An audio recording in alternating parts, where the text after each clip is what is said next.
Hello everyone, my name is Oliver. Welcome to my channel. Before starting the video, please go ahead and hit the subscribe button and give this video a like up. Phyllis is currently involved in 2 dramas, but her impact isn't as strong as it once was. Her writing has been terrible, and she desperately needs to start over. I'll admit I was amused by her approach to Chance and Nate, and I'm almost confident she'll stir behind the scenes at Chancellor Winters on Daniel's behalf. But her relationship with Danny is a skip fire. Even if you agree with her that cricket is absurd, her insistence on the bug is more than a little tiresome. Imagine fighting tooth and nail for this guy, just to walk away because of a customer she doesn't even know. I sincerely hope this isn't a setup for Phyllis to appear in the front row during one of Danny's shows. No. Just no. The acting continues to redeem this narrative, which is a poorly disguised PSA. If we didn't care about the characters, we wouldn't watch this. What's the problem? It is just talk. We should have seen Connor assimilate into Genoa City life alongside other young characters and watch his troubles develop.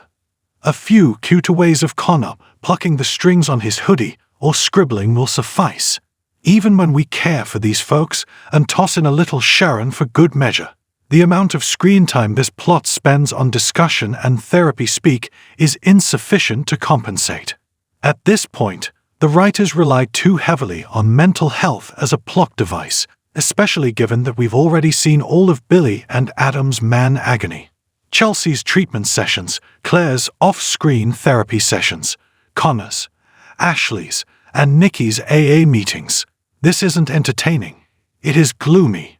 Just when you thought Ashley's journey was over and she was ready for outpatient therapy, along comes her newest alter ego, a Southern belle.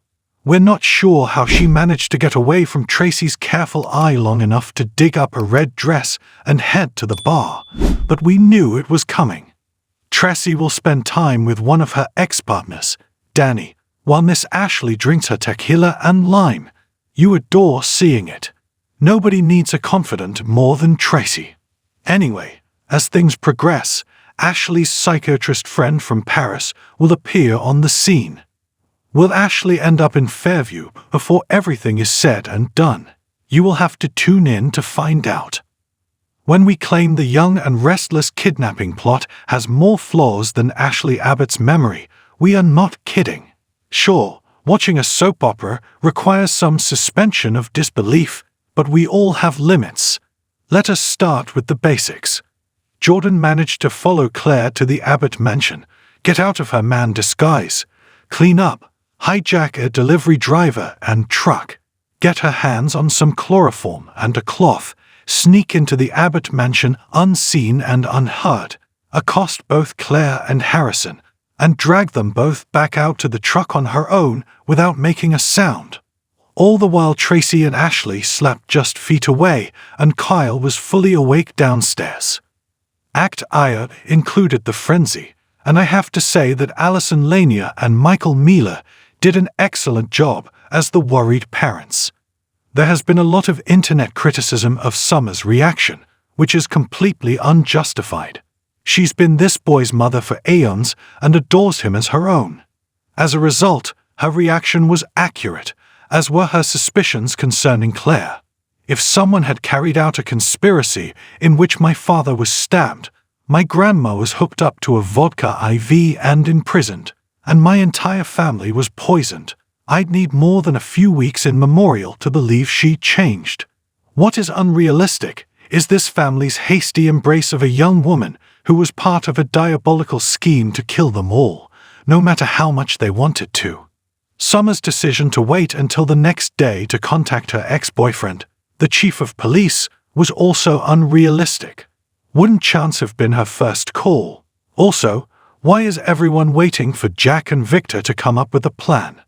Why haven't Kyle, Nick, Cole, and Chance gone seeking for Jordan, Claire, and Harrison? Nick and Victor are fully aware that she has previously holed up in a motel. At the very least, they asked Michael to solve the matter of tracing the mobile. Perhaps the biggest flaw in this kidnapping is that it would never have occurred if the Newmans had alerted everyone about Jordan.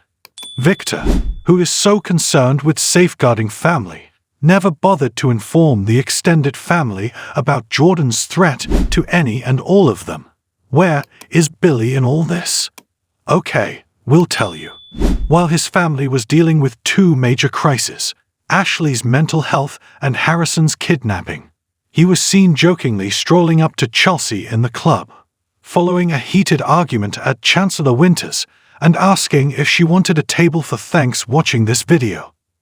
Please subscribe my Isa Media to our channel and stay with us.